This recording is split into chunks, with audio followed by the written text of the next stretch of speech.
జై భవానీ వీర శివాజీ. 14 సంవత్సరాల ఒక పిల్లవాని యొక్క వీర చరిత్ర గాథను చూసి మీరు ఆశ్చర్యపోతారు.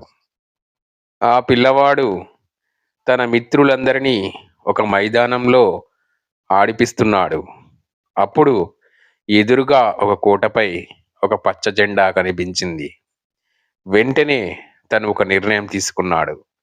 దీనిపైన మన యొక్క కాషాయం జెండా నేను ఎగురవేయాలి అనుకున్నాడు. అనుకున్నదే తడవు పిల్లలతో ఆడుకుంటూ పిల్లలకు తను ఆజ్ఞాపించాడు. నేను ఎటువైపైతే పరిగెత్తుతానో, ఎంతవరకు పరిగెత్తుతానో అంతవరకు కూడా మీరు నా వెంటే రావాలని ఆ పిల్లలందరినీ ఆజ్ఞాపించాడు. వెంటనే ఆ నాయకుడిగా ఉన్నటువంటి పిల్లవాడు పరిగెత్తడం ప్రారంభించాడు. అతని వెంబడి తన స్నేహితులందరూ కూడా పరిగెత్తడం ప్రారంభించారు. అతడు వేగంగా పరిగెత్తుతున్నాడు. స్నేహితులందరూ కూడా అతన్ని చూసి ఇంకా వేగంగా పరిగెత్తడం మొదలుపెట్టారు.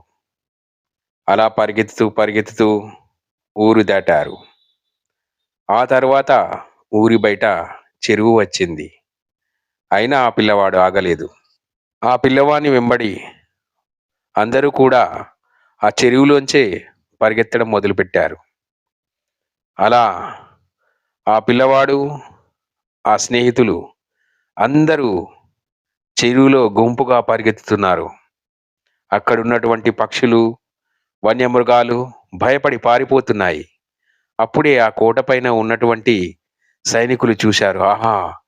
ఇక్కడ ఏదో పెద్ద సైన్యం పరిగెత్తుకుంటూ మన వైపు వస్తుంది.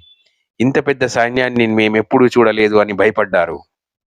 ఆ కోటలోని సైనికులు, ఆ సైన్యాధ్యక్షుడు ఆ కోటను విడిచి పారిపోయారు. పిల్లలందరూ ఆ కోట ద్వారాన్ని తమ చేతులతో బద్దలు కొట్టారు. ఆ శబ్దం దాటికి మిగిలి ఉన్న సైనికులందరూ కూడా కోట మీది నుంచి దుంకి పారిపోవడం మొదలుపెట్టారు.